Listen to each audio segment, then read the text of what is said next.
look, let's just be real for a second, all right? Hot takes are often stupid takes. These people out there that wanted to hate this thing from the drop, talking about glitches and bugs on a device that they've never even put their hands on, talking about how it's broken, you can't use it, it's unusable. Look, I've had it since day one. It has never crashed completely out. I've never encountered a glitch that prevented me from getting something done. They are annoying, minor hiccups, bumps in the road that are going to get ironed out. It's been 3 months since the Surface Duo was released, and I've used mine every day, well, minus that time I had to send it up for a warranty. So let's find out if I was right.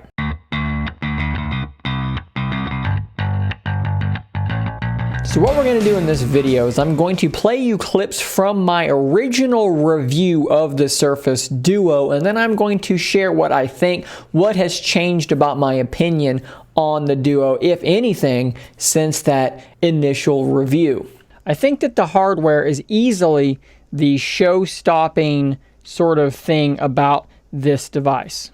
The hardware is what makes it what it is. This thing feels incredibly premium. So 3 months on, the hardware of the Surface Duo is still probably the show-stopping feature for me. This thing continues to feel and look absolutely incredible. Now look, I've not had any of the physical failures that other people have. My USB-C port is still holding up just fine. If I can get that to come into focus, probably not. Well, just take my word for it. Now granted, like I mentioned, I did have a warranty issue where basically this thing was giving me a low battery symbol even when the battery was charged, and it was shutting off unless I plugged it in and unplugged it. It would come back on, and about 30 seconds later, it would shut off.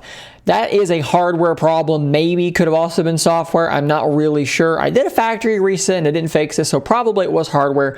But that's not really what I meant when I said the hardware is the show-stopping feature. This thing looks unique still 3 months later. Nothing's changed about that.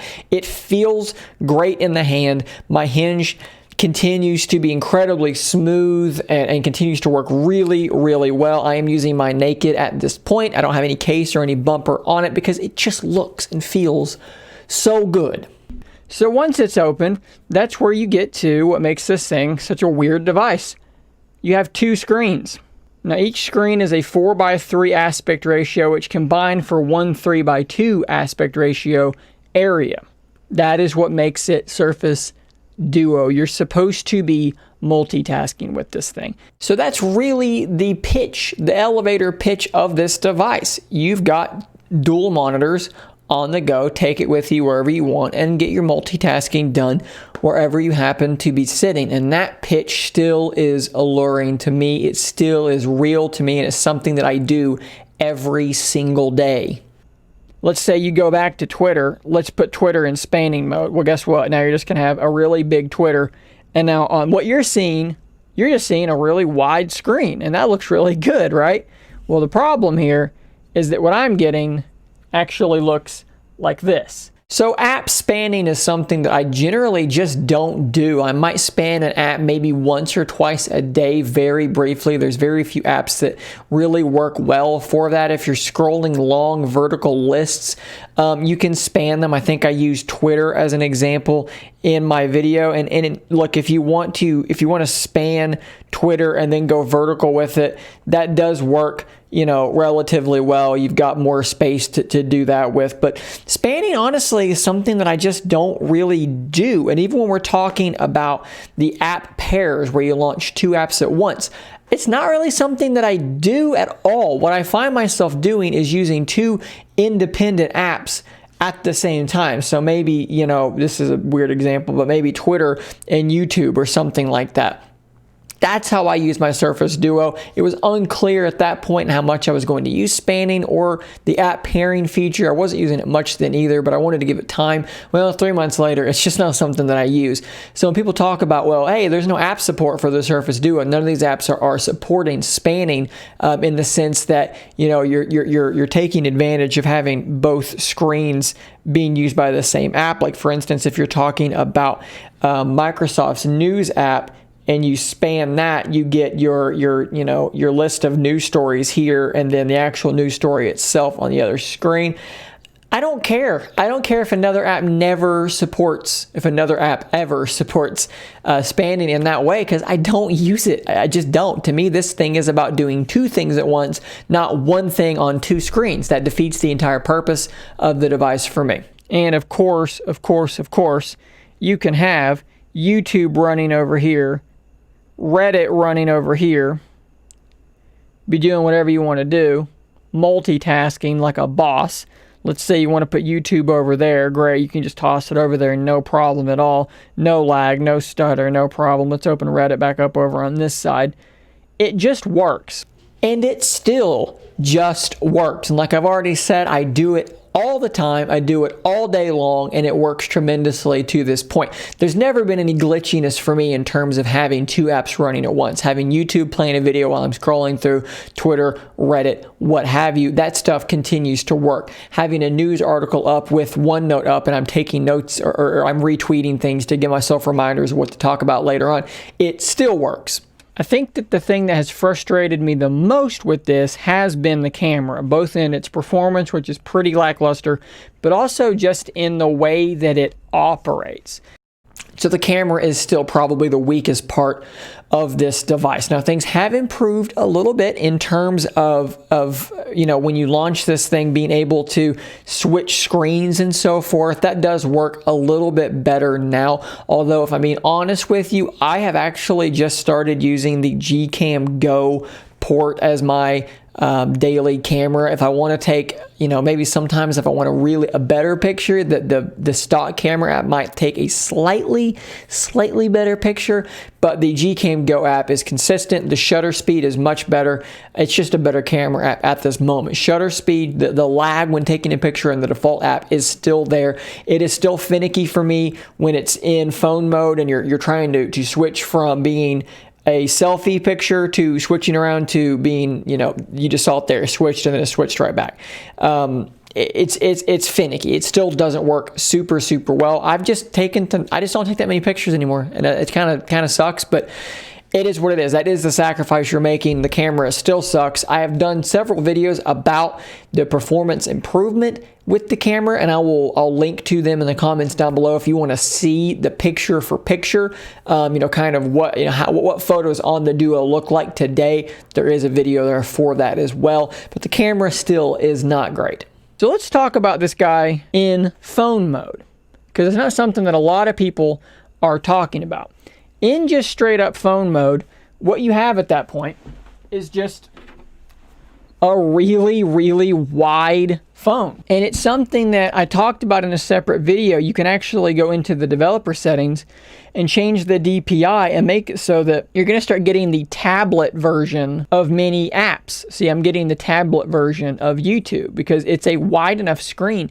I still love a wide screen on this phone. I love the aspect ratio. While this thing was away on its warranty journey to El Paso, and I was using the phone I talk about a lot, which is the Pixel 3, the thing that I really came to dislike the most about this phone, and when I use my OnePlus 7 Pro again, is just how tall, skinny, narrow that screen is. It feels restrictive. I don't like it.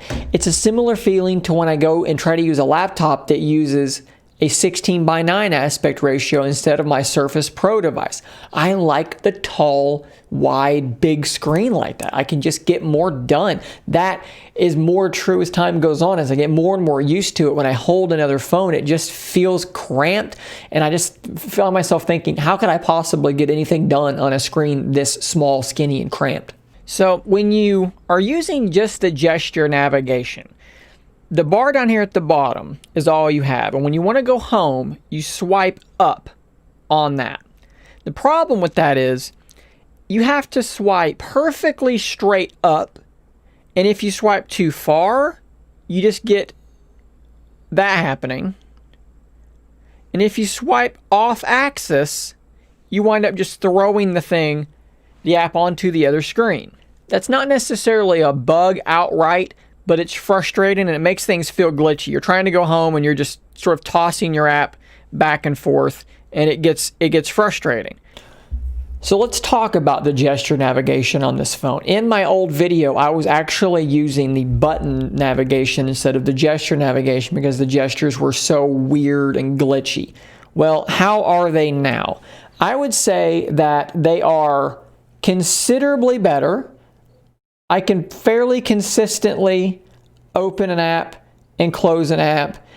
And, you know, look, you just saw there's a couple of little hitches that I've had doing it there. It happens occasionally. It's mostly fixed, but it's not still 100% perfect. When you're in quote-unquote book mode, I still do have the occasion when I'll try to close an app and I'll accidentally toss it to the other screen. But it has improved a lot. Like maybe if maybe the difference would be if you say that right now the navigation with gestures is a 10 out of 10, maybe before it was a 7, so we've increased by like 3. It's not a 10 out of 10. It probably now would be like a 7, so maybe before it was like a 4. You know, it was pretty irritating. It's still not totally there, but it is there enough that I am using the gesture navigation as my only way to navigate, and it doesn't really irritate me anymore. You start to learn sort of the pace and how to do it properly. One thing I've noticed is if I'm doing book mode here and I have 2 apps open at once, like let's say I've got Twitter and the Play Store open. If I close one and then try to close the other, sometimes it doesn't like that. Sometimes you need to give it like a beat in between. See there, you saw me toss it to the other screen. You kind of have to slow down a little bit and be more deliberate, and then everything seems to work much better. So there's little things like that that you kind of get used to, and it's entirely possible that the updates, the patches haven't really done that much, and maybe I'm just getting better at using it. Maybe there's a placebo effect there. At the end of the day, the gesture navigation is still not great. It's still rough, but you know, it's a lot better than it was before, so far as I can tell. I'm having basically no instances now where swiping just does nothing until you lock and unlock the phone. That seems to be resolved. I've also had incidences where when you're using this phone and you open it up a little bit, you get what's called peek mode, which looks like that. It just gives you a little peek of your notifications and so forth. I've had it before where I'm fully opened, I'm hitting the unlock, and it's staying in peek mode. Rather than going to your lock screen, it just was stuck in peek mode. I would have to close it, open back up again, thumbprint, and now I'm into the phone. Unfortunately, the stuck in peek mode glitch is still 100% present. It happens to me maybe once a day. It's irritating. I've actually had it happen once where I kept closing, opening, unlock, close, open, unlock, close, open, unlock, and it just wouldn't come out of peek mode, and I had to literally reboot the phone to get it to come out and to be able to use my phone. That was super irritating, super frustrating, and if it was in a moment where I needed my phone, that could have been a problem. So that is still very much, that might actually be a worse problem for me now than it was then. And actually, right on cue here is the black wallpaper glitch. The black wallpaper glitch is still there every once in a while. It's not as much as it was before, but unfortunately, it's still there somehow. It distorts at high volumes, and the volumes are not high enough. It's just not a good speaker. The good news is that a lot of us have a set of Bluetooth earbuds in their pocket at most times. I've been using Bluetooth earbuds almost exclusively for like 4 years now. Even if I'm just around the house and I'm playing a video, I'll pop one earbud in because that's better for me than just blasting my sound out into the world. So I'm not really bothered by the speaker being bad, but you might be. The speaker still sucks. Now there is an app or a couple of apps that you can use to boost the audio volume of your phone, and I'll link to one of them in the comments down below as well, and they do work. My problem is that when I get into my car or I put in earbuds, it's boosting that as well, and it causes more distortion to happen while you're listening to music or whatever. So I haven't been using that app for the last several months. I've just kind of been dealing with it, and like I've said in that video, there is always a set of earbuds in my pocket, and there is a set of Surface headphones laying around that will also be used, you know, in tandem there. So the vast majority of the time, this thing feels like such a different sort of device that it's actually really hard for me to even compare it to a phone. I mean, yeah, you can open it up and take a phone call on it, so I guess it's technically a phone, but it's really not though. When I've got something like a video processing on one screen and I'm making the thumbnail for a YouTube video on the other, that's honestly just wild to me. taking notes on a podcast I'm consulting on with the show playing on the other screen, doing some light gaming while YouTube's playing on the other screen. Hell, doing anything while a video is playing is badass. You can watch Netflix, Hulu, whatever, and be doing something else on the other screen. That is still not stopped making me happy. You're going to be pleased with how well this thing performs while doing these sorts of things. It doesn't stutter, it doesn't lag, it doesn't hiccup. The Snapdragon 855 just plows through these kinds of workloads without missing a beat. Yeah, and that is still 100% true. The performance has remained really strong. I mean, for God's sake, I posted a video playing PUBG on the top screen and PUBG again on the other screen at the same time, playing PUBG twice simultaneously with no lag. Performance has remained good in terms of that. Now, I'm not saying there's no bugs or no hitches, no glitchiness. I'm saying that the performance is still very, very strong. And that allows for a workflow that is unreplicatable on any other device other than a desktop computer with dual monitors. But you can't really put that in your pocket. Now, since there are two screens, the two screens need to be really great, and luckily, they're really good. There's no appreciable difference between the two screens in terms of the color tone, the brightness, anything like that. And honestly, I've kind of been really surprised that I've not really missed the 90 hertz refresh rate that I'm coming from. It hasn't really bothered me at all. The screens are the most important part of a device as far as I'm concerned. It's the thing you interact with constantly, and the screens on the Surface Duo are very good. I forget about them. That's the best thing you can say about a screen. When you watch a video, it looks good. Like I said earlier, typing on these big screens is really nice. Having that wider aspect ratio makes typing kind of a joy. It's weird for me to say that when you couple it with the haptics, which the vibration motor is very good in this phone. It feels very nice. With that width and the haptics, I might actually enjoy typing on this thing as much as I did on my BlackBerry Key 1. Typing has been a little bit more finicky for me since this video. Now, they've done some updates to the keyboard that it comes with, which is not Gboard, it is SwiftKey, I believe.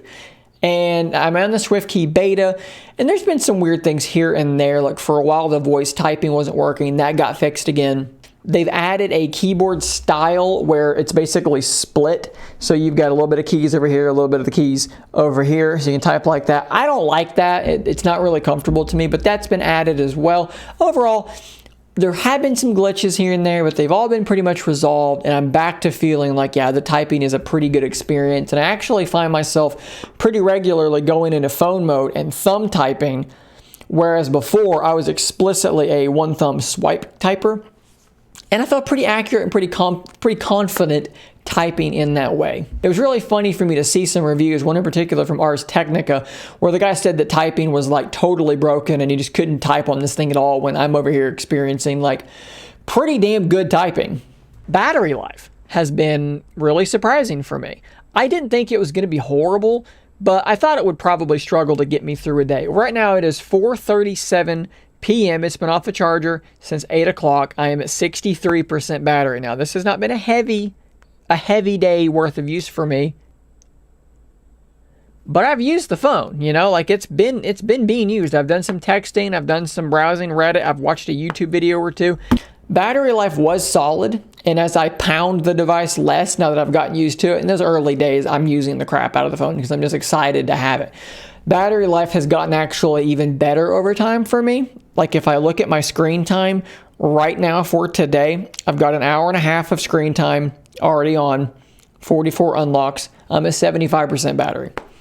You can do the math there. That's pretty damn good battery life. And a lot of that, I was just driving on the road and it's in my little phone dock, which I did a review of or a little recommendation of. And I just have the screen set to not time out for like 30 minutes because when I put it in that dock, I just leave it on. So I got my music playing, and I think I had the Taco Bell app on the other screen so my wife could order our food when we were headed to Taco Bell. So they just get left on. So, you're looking at that much time with the screen just on in the car, in the sunlight. So the screen's blasting and you're still at 75%. Battery life has been tremendous for me. There's one thing that the Surface Duo does better than any phone that's ever existed. And that is multitasking. The other day, I was going to make a thumbnail on here because I couldn't get to my computer and I needed to do it on my Surface Duo. I opened up OneDrive on one screen to download some of my presets, some of my assets. On the other screen, I've got Pixlr, which is what I use to make thumbnails on the go. So I'm pulling assets, throwing them over to Pixlr, doing my thing. I've got a wider screen that makes photo editing really nice. And I'm just sitting there doing this thinking, this is so much better than doing it on my OnePlus 7 Pro, where I'm having to switch apps back and forth, back and forth, back and forth. This is just better at that. And it's not even remotely close. That has not changed in the least. In fact, going from this phone back to my Pixel 3 for that week or so really underscored exactly what that means and what it meant to me. This phone allows you to do things that no other phone is going to allow you to do. I'm sorry, I know that there are phones that fold open into bigger tablets, but the software cannot properly replicate having two screens in their, so two apps running in their own distinct space like they do on the Surface Duo. The workflow that it enables is still unique and is still superior for me to any other phone I've ever used. That's a lot of money. If you're an early adopter, you're used to paying probably too much for something, and $1,400 is probably not worth it. But if you want to be the first, if you want to be the only person on your block with this thing, if you want to be part of the community, finding out tips, tricks, you're on the bleeding edge of something. So yeah, this thing's probably still not for most people, although the price has come down here and there. You've seen deals. And look, the longer you wait, the more things get fixed, the lower the price might be, the better off you're going to be. I've really enjoyed being part of the Reddit community for the Surface Duo. There's a good Facebook group that I am a part of, and I interact with a little bit here and there. And that's fun, like I said there, people sharing tips and tricks. Hey, have you seen this app? Have you tried this app? Have you done this, done that? That's the fun of a device like that. It's not for everyone, but as the price comes down, and it will continue to come down, and as the updates continue to roll out, and they will continue to roll out, it's going to be a device that I can recommend to more and more people. I believe in this concept. I believe in this concept even more than I believe in this particular phone. And I think that this device itself is actually very good, and I think it's going to be great by the time it's done. The concept, I'm sold on. I still believe in this concept. I'm still sold on the concept, and I'm actually probably more sold on this device than I was then. It has improved a pretty good amount. I love this device. I missed it when it was gone, and look, I still open this thing up and unlock it, and I look at this thing and think to myself, what an insane piece of hardware. It still makes me happy. Even with the bugs, even with the glitches, it allows me to do things that no other device will let me do. And I cannot wait to see where this thing is in a year. I cannot wait to see what a Duo 2 could look like. And I cannot wait to see if other companies try to jump on the dual screen bandwagon. I love this concept, and I hope that it doesn't ever go away. I will continue to support it, and I will continue to evangelize for this concept for that exact reason. So guys, that is my quick re-review. 3 months later, I will do another one in 3 more months to make it a 6-month re-review. Let me know if you like this format where I'm kind of talking back and forth, old me, current me. I'd love to know what you guys think of this format. If you've had this thing since day one, what do you think? How are you feeling about this device 3 months later? I'd love to know in the comments down below. How many of you guys have had warranty problems or had to warranty the device out? I guess I should say it wasn't really a warranty problem. The warranty went really smoothly and really well. It was just a problem that I needed to use the warranty. What has the situation been for you guys down there in the comments? So stay tuned for more coverage just like this. And until next time, stay nerdy, my friends. If you enjoy my content, please consider becoming a Scary If Literal member. You'll get access to a whole bunch of emoticons to use with live streams and a shout out on an upcoming video. Thanks as always for your continued support.